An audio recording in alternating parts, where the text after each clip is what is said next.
Жақсы оқу үшін асыл суыныш. Сәлеметсіздер ме, оқушылар? Менің аты жөнім Жұлдыз Бақытбекқызы. Бүгін сіздермен фонетика жайлы сөйлесетін боламыз. Фонетика дыбыс жүйесін зерттейді. Фонетика нені оқытады? Бірінші, фонетика дауысты дыбыстарды оқытады. Екінші, фонетика дауыссыз дыбыстарды оқытады.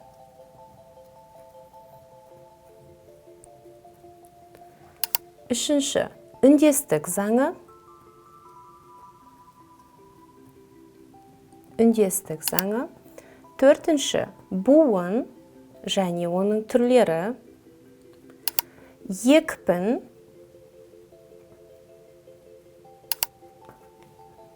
Тасымал.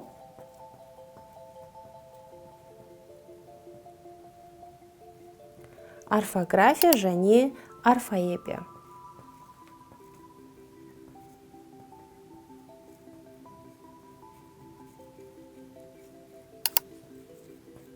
Және орфоэпия.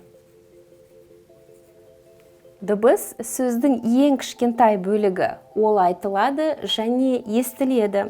Дыбыс дыбыстау мүшелерімен жасалатын тілдік құбылыс. Әріп дыбысты таңбалайтын белгі, яғни дыбыстың таңбасы. Алфавит, әліпби, әріптердің рет-ретімен тізілген жиыны. Қазақ тілінде 42 әріп, 37 дыбыс бар. Қазақ тіліне тән 9 төл дыбыс бар. Олар бізде ә, ү, о, ү, ә, ың, қ, ғ және х. Дауысты дыбыс буын жасауға қатысады. Сөзде қанша дауысты дыбыс болса, сонша буын болады.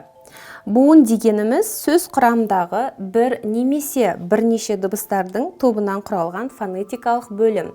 Қазақ тілінде буынның 3 түрі болады. Буынның 3 түрі болады. Біріншісі ол бізде ашық буын. Екіншісі тұйық буын.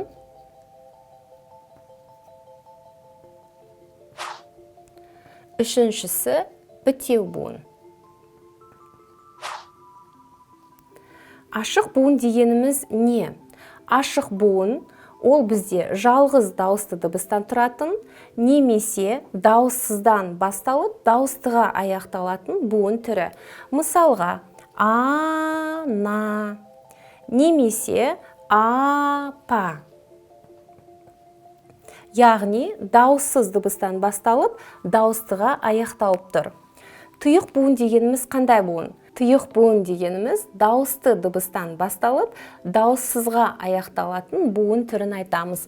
Мысалы, ат, немесе от, тағы басқа. Келесі буын түрі ол бізде бітеу буын деп айтылады.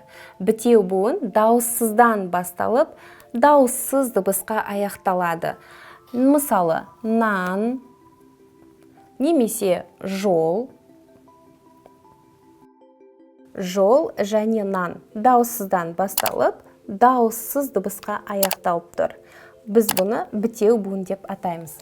Оқушылар, осымен біздің бірінші бөліміміз аяқталды. Екінші бөлімінде кездескенше сау болыңыздар. Мидың белсенді жұмысы үшін күніне 1,5 литр су ішу керек. Жақсы оқу үшін асыл суыныш.